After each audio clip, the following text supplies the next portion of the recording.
Hi, I'm Bob Trask. This is our weekly reset. This is where we get it together. So make every week better than the week before and every year better than the year before. Today we're going to talk about something that I'm kind of excited about. And it's not a really huge thing, but it's really got me going. And the name of the talk is Oh, Yes You Can. Oh, yes you can. Had a dream, wanted to accomplish it, didn't happen. You failed a bunch of times or you failed once and gave up. Oh, yes, you can. Oh, yes, you can.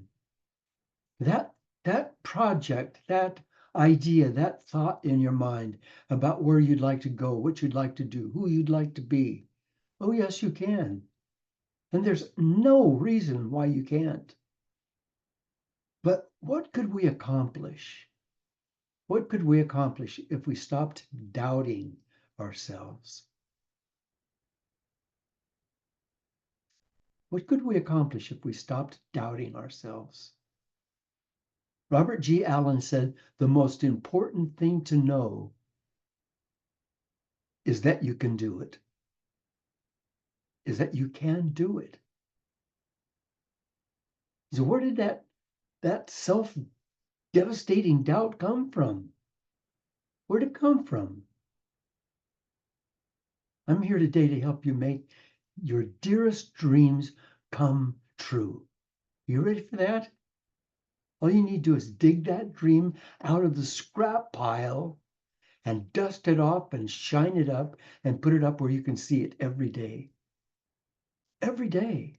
Of course, that might mean changing your thinking from, well, I don't think I can, or God, you don't know how hard it is for me. You don't know how many problems.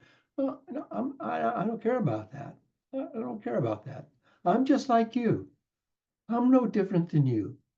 I have dreams and I have frustrations and I have challenges and I come up against things that seem impossible. But if they are real to me and if they live in my heart, by golly, I can. And the reason I can is because I'm a miracle worker. That's how I was born. That's how I came onto this planet as a miracle worker. And you're a miracle worker. And you're here to work miracles. That's what you're here for. But you can't work miracles. Neither you nor I can work miracles if we're in self-doubt. I was thinking this morning, I was looking out at my beloved trees and the clouds beyond and the space, and a bird flew by, and I thought, what would it be like for a bird to be in a cage? So many birds are in cages in people's homes, and they call them pets. Imagine a bird in a cage, a bird whose whole life is to fly. Imagine you and I being in a cage. Imagine us being able to fly, that's our nature, but we're in a cage. Imagine that. And imagine that cage is made of self-doubt. Made of self-doubt. Man, like me, not like I said, I go through the same things you do, except that I know that self-doubt is a cage. And I'm finding a door, I'm bending the bars, I'm doing whatever I need to do. And I go up against it again and again and again. Sometimes I've tried this, I've tried it, I've tried it again. I don't know how to do it. I don't just keep, I just, you just got to keep going. Because every time you take a step forward into that void that feels uncomfortable, you build more clarity, you build more courage, you build more self-confidence. J.M. Barrie, the novelist who created Peter Pan, Peter Pan, I'm wonderful, I can fly. J.M. Barrie said, the moment you doubt whether you can fly, you cease forever to be able to fly. There's a force available for us that's proven over and over again, thousands and thousands of times, that we can make dreams come true. Every person we read about, every person we admire, everybody who we think really has accomplished something great, every single one of them have been blessed with a special gift that we don't have, right? Right? No, that's not. That's not right. You have the same gift inside of you, except that yours is unique and individual to you, and that gift is yours, and you can do it. And the first step in in this process is to stop believing in such nonsense, is that you can't do it. That some can do it, and some are good, and some are just not. No, I don't mean that everybody can be you know, Terlapinski as a teenager won the gold medal and destroyed all of the rest of the great, mature, multiple years of practice and winning tournaments. She beat them all and won the gold medal as a teenager. How could she do that? How in the heck could she do that? How can a little teenager go to the Olympics? Are you kidding me? The Olympics, the big stage, millions of people are watching you on television. Thousands are in the stands watching you. And you're up against the best skaters that ever lived. And you go out and beat them all as a teenager, as a kid, 16 years old. Are you kidding me? That's the bird out of the cage. No one who's ever lived is more capable of creating the reality they want than you are, than I am. And we have to know that there is a way. There is always a way. But coming out of you, going forward from you, is a gold thread that goes from you around all the obstacles, under them, over them, through them, by them, and finally to the goal, a gold thread. Dare you follow the gold thread? Dare you? Or do you look at the obstacles and you say, and then the gold thread just dies? But if you can believe in it and if you can follow it, you can create a miracle. You can go on and on and on and keep creating miracles in your life because that's who you are. That's what you came here to be and to do. I've learned in my life that the outcome of the outcome of a project, I may have to change something within me. Not change the process on the outside, but change something within me that's not aligned with the vision, that's not aligned with success. You know what I'm talking about. An attitude, a belief system that says, I don't think I can, or I can't, or I don't know how, or those are just false. If I'm being honest with myself, I have to admit that my dream only seems impossible because I'm too stubborn to change my mind. My dream seems impossible because I am too damned stubborn to soften up my thinking, to soften up my mind and say, maybe I can. And excuses are just cover-ups for my fear, aren't they? Because I'm scared of failing. I'm scared of looking like a fool. And every time I fail, then I lose more of my self-confidence. And I keep failing, then after a while, my self-confidence is in the tank. But what if failures aren't destructive? What if failures are just steps? And when I surrender to my self-doubt, my dreams then are no longer dreams. They become fantasies. And fantasies are never achieved. Fantasies are never achieved because there's no gold thread from you to that dream. It's just a home movie watched on the back of your brain. So fantasies never come true, but dreams can come true. And they do come true because we are the dream. If the vision is inside of you, it is you. It is you expanding. You are the embryonic bird inside of the shell, expanding to break out of that shell and fly. Dreams are real, and it's you. So let's have dreams. Let's have dreams that pull us forward beyond our fears and our doubts. Let's have clear visions of what we want to fulfill, and then let's go fulfill them. Our life's purpose is not to risk through our fears and accomplish our visions. What possible reason, if our life's purpose is not to risk through our fears and accomplish our visions, if that's not what we're here to do, to find obstacles and then rise above them, to meet things that seem bigger than us and then grow to be bigger than them,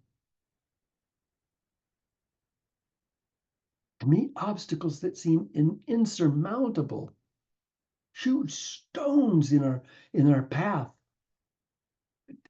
10 feet tall and 30 feet wide and covering the path entirely, and there's no possible way to get past that unless you get bigger than the stone and just step over it.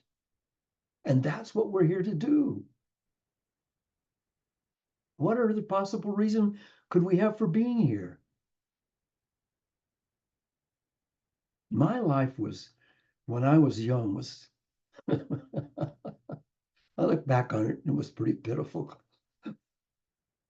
And after 30 years of frustration and failures, here's how I changed my life. Step one, I stopped making excuses. I stopped making excuses for not taking the steps forward to follow my dream. My excuses, oh, some of these might sound familiar to you. It just seems too big and scary for me. Ooh, I really don't know how to do it. I don't know how to do it. I do it, but I don't know how to do it. Or, hey, I'm really too busy right now. I've got a lot of other obligations that I'm trying to take care of, and I'm too busy. I'm just too busy. Or I need a lot of help from others before I can take that risk. I can't do it by myself. Or I need more money. I've got to have I've got to have more money. Or I need to be better educated. I've got to have more education before I can do something like that. Or or it goes on and on and on. And all the while those excuses were rolling around in my head, they were systematically destroying my clarity. They were putting up walls of confusion. They were hiding me from my truth. And they were also diluting my courage. Those excuses were diluting my courage. They gave me reasons to be weak. And so there went my self-confidence. There went my self-confidence. And clarity and courage and confidence are the very touchstones, the tools we need for success. Clarity, courage, and confidence. I'd become a victim, not of situations, but of my own thinking. I was convinced that I had serious limitations that I had to live with. Richard Bach, oh, beautiful Richard Bach, Jonathan Livingston Seagull. He said, argue for your limitations, and sure enough, they're yours. Argue for your limitations, and sure enough, they're yours.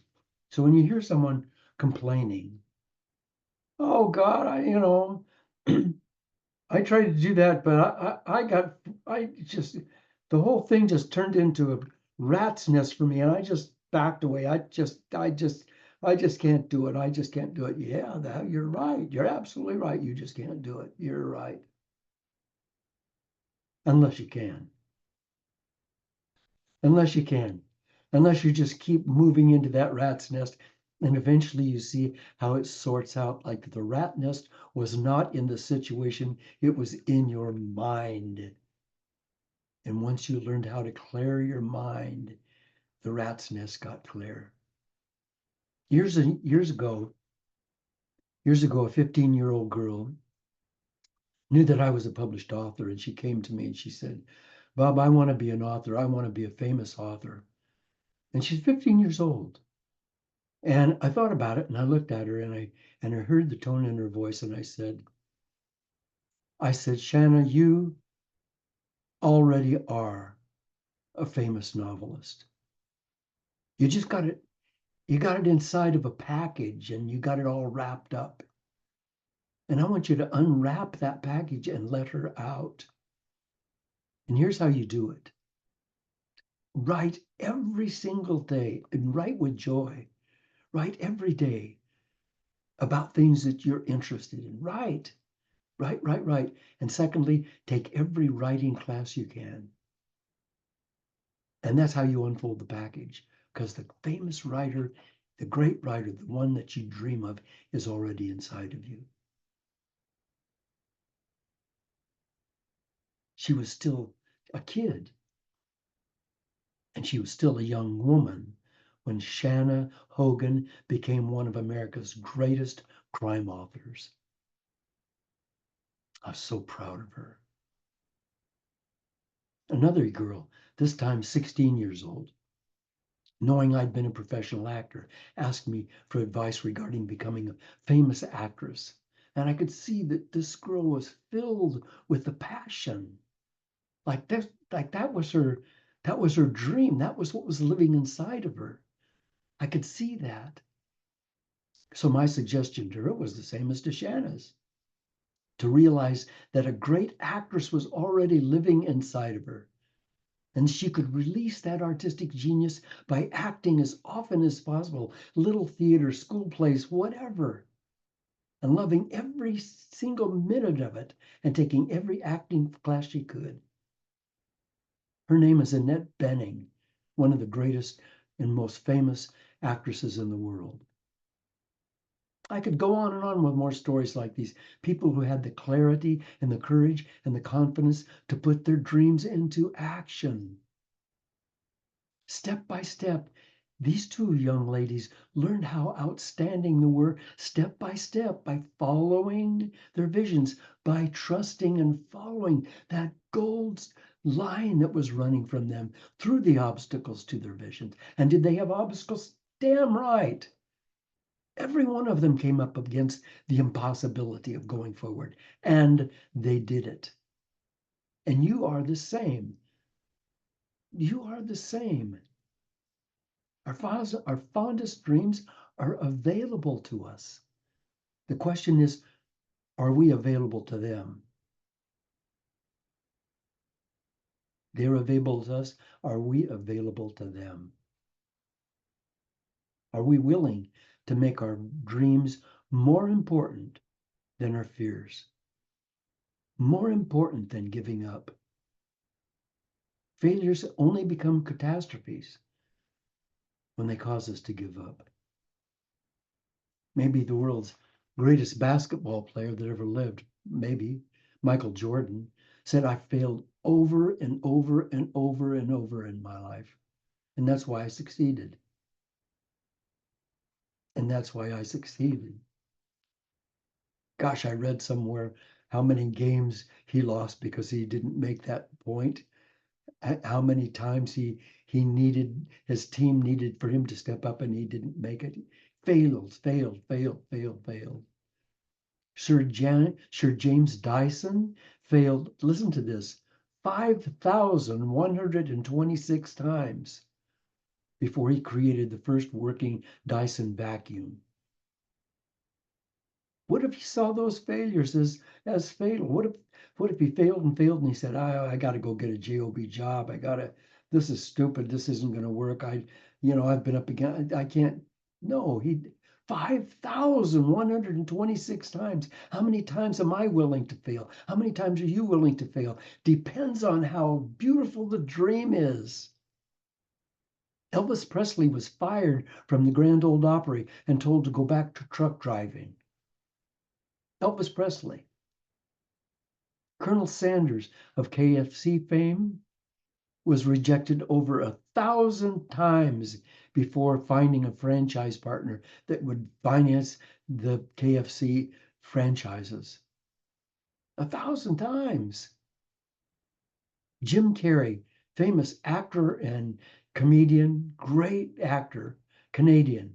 He and his family lived in a Volkswagen van for 8 months. and then moved into a tent in his older sister's backyard. Long before he was 007, Daniel Craig wasn't making enough money to pay his rent, and he slept on park benches. Here's here's one to talk about. In 1999, Hilary Swank was an unknown actress from a trailer court. Then she won the Academy Award for her role in the movie Boys Don't Cry. Unknown actress won the Academy Award for her role in Boys Don't Cry. Now, the famous Hilary Swank took that job for $75 a day. For $75 a day. Are those people more than we are? Aren't they this? Aren't the same kind of amazing rewards waiting for you and me if we just keep our eyes on the prize and then discover our true selves? As a boy, Theodore Roosevelt, was crippled by asthma. This wheezing wisp of a boy who became president of the United States. Do you think he didn't have some things to overcome? And when he was president, he created the national park system. He created 5 national parks right then. He established 150 national forests, saving them from the pillaging and tree slashing of people who would do that. He created 51 federal bird reserves and 18 national monuments. He created the Pure Food and Drug Act and the Meat Inspection Act. He oversaw the building of the Panama Canal. He negotiated the end of the Russian-Japanese War, and he won a Nobel Peace Prize for that. He was the first American to ever win a Nobel Prize. What did it take for him to overcome his self-doubts? That's really our question of the day. How do we overcome our self-doubt? I'm going to tell you, I was guiding a wilderness expedition through the wilderness of Canada.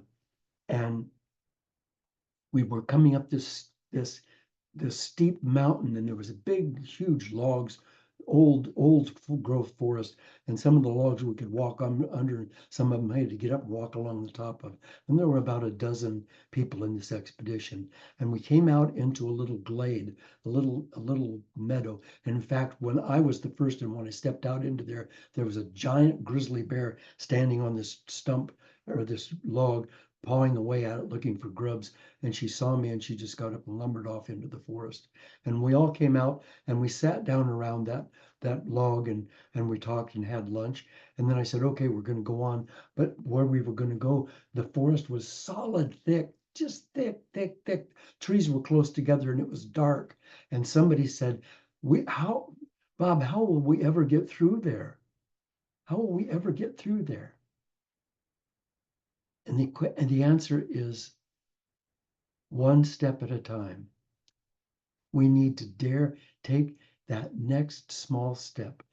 My dear friend, toward your vision, you need to dare take that next step, and then the one after that, and the one after that.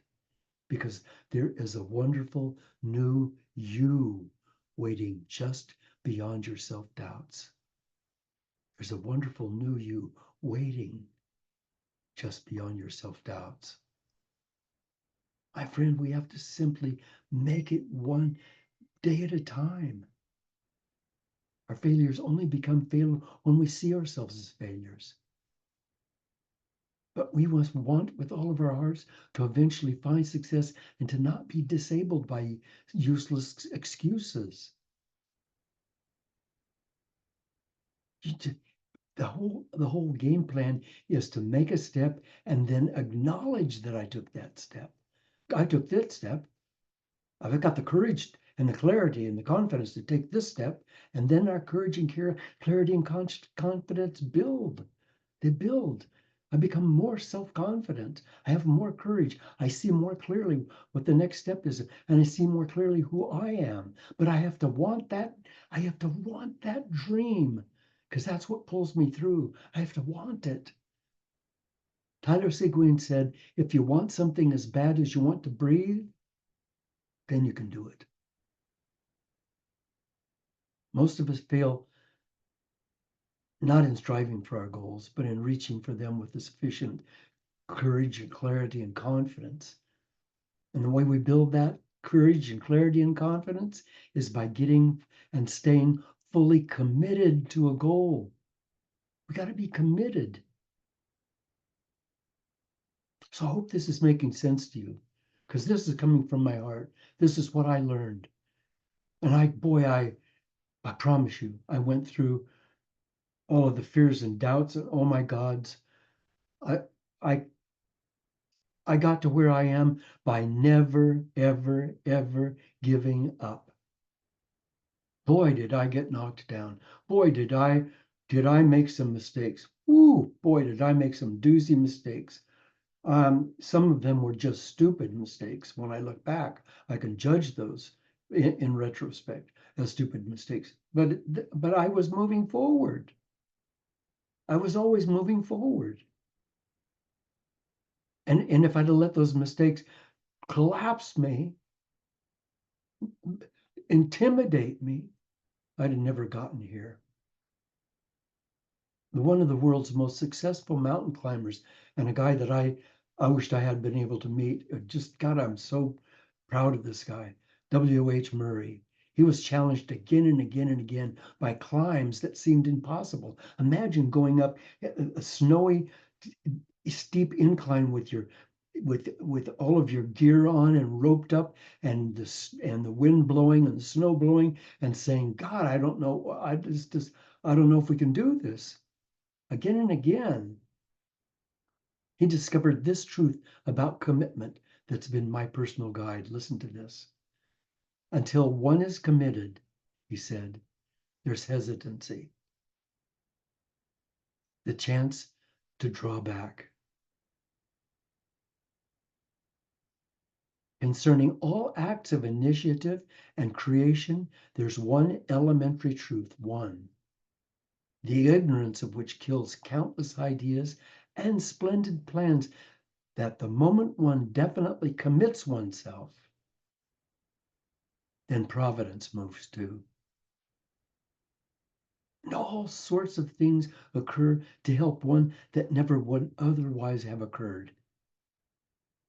Whole stream of events issue from that decision, from that commitment, raising in one's favor all manner of unforeseen incidents and meetings and material assistance which no man could have dreamed would have come his way. So whatever you can do or dream you can do, begin it.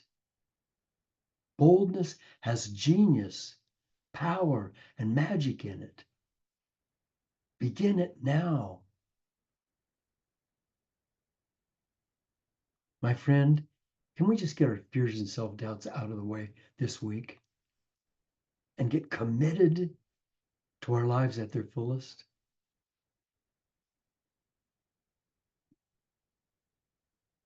Thank you.